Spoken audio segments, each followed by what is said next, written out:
સુરતના ટોપ 9 એવા કોણ લોકો છે કે જે આ રીચ લિસ્ટની અંદર સામેલ છે।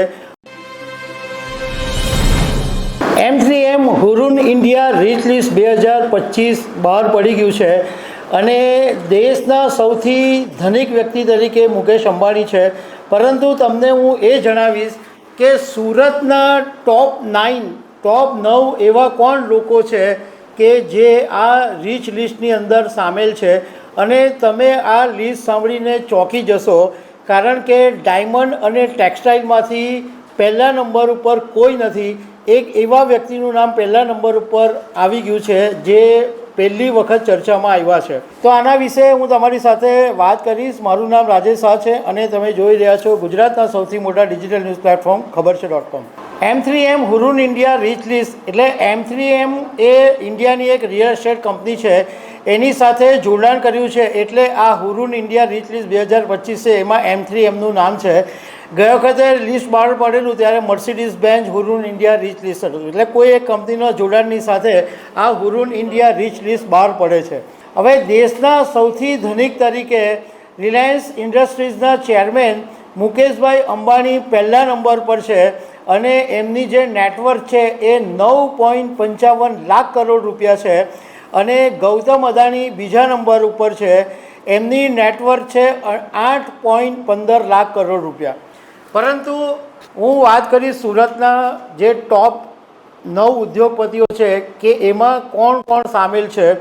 તો આમ સામાન્ય રીતે સુરત શહેર છે એ ડાયમંડ અને ટેક્સટાઇલ માટે જાણીતું છે, પરંતુ ટોપ 1માં પહેલા નંબર ઉપર સોલાર એનર્જીની સાથે બિઝનેસ સાથે સંકળાયેલા વ્યક્તિ પહેલા નંબર પર આવી ગયા છે। પહેલા નંબર ઉપર છે ફારૂક પટેલ, જે KPI ગ્રીન એનર્જી એમની કંપની છે અને એમની નેટવર્થ છે 11,930 કરોડ રૂપિયા।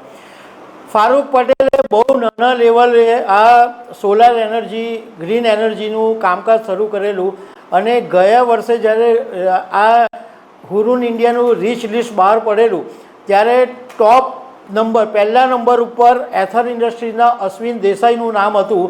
એ અશ્વિન દેસાઈનું નામ આ વખતે સેકન્ડમાં આવી ગયું છે।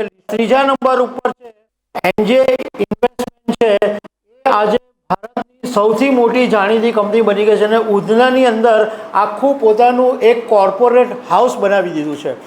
નીરજ અને જિગ્નેશ બે પાર્ટનરોએ ભેગા થઈ અને એક જબરજસ્ત મિસાઇલ પૂરી પાડી અને આજે એમની નેટવર્થ છે નીરજ ચોકસીની 8,220 કરોડ રૂપિયા। ચોથું નામ છે જયંતિ કબૂતરવાલા, કલરટેક્સ કંપની અને એમની નેટવર્થ છે 7,180 કરોડ।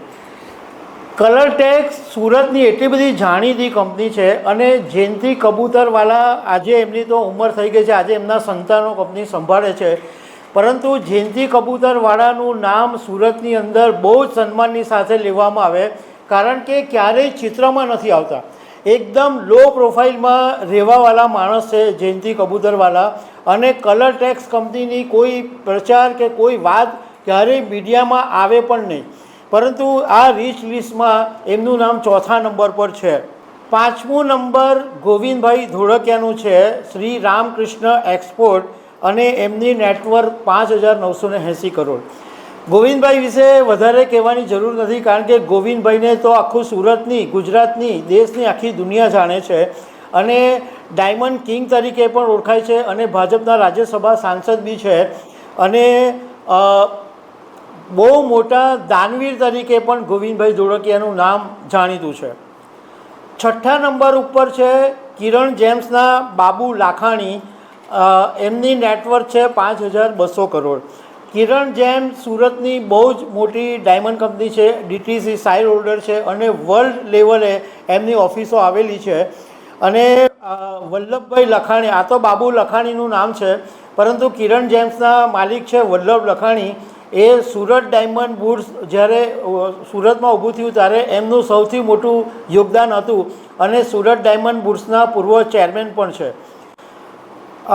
બીજું એક નામ છે હાર્દિક કોઠિયા, આ એકદમ યુવાન વયના વ્યક્તિ છે અને રેઝોન સોલાર નામની કંપની એમની ચાલે છે અને 3,970 કરોડ રૂપિયાની એમની નેટવર્થ છે।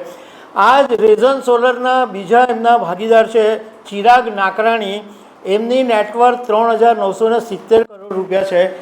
આ ચિરાગ નાકરાણી છે એ માત્ર 32થી 35 વર્ષના યુવાન છે અને જે ટીવી પર બહુ જાણીતું શાર્ક ટેન્ક ઇન્ડિયા આવે છે એમાં જજ તરીકે સુરતના આ યુવાનનો નંબર લાગેલો હતો અને એકદમ સોબર વ્યક્તિ છે। 9મા નંબર ઉપર છે આનંદ દેસાઈ, અનુપમ રસાયણ અને એમના 3,750 કરોડ રૂપિયાની નેટવર્થ છે। તો આ આખી વાતમાં આપણે જોયું કે સોલાર એનર્જીની સાથે સંકળાયેલા વ્યક્તિ ફારૂકભાઈ પટેલ મેદાન મારી ગયા છે અને ટોપ નંબર 1 પર એમની નેટવર્થ છે 11,930 કરોડ રૂપિયા। તો દર્શક મિત્રો, આવી અનેક વાતો સાથે અમે તમને મળતા રહીશું। Thank you very much.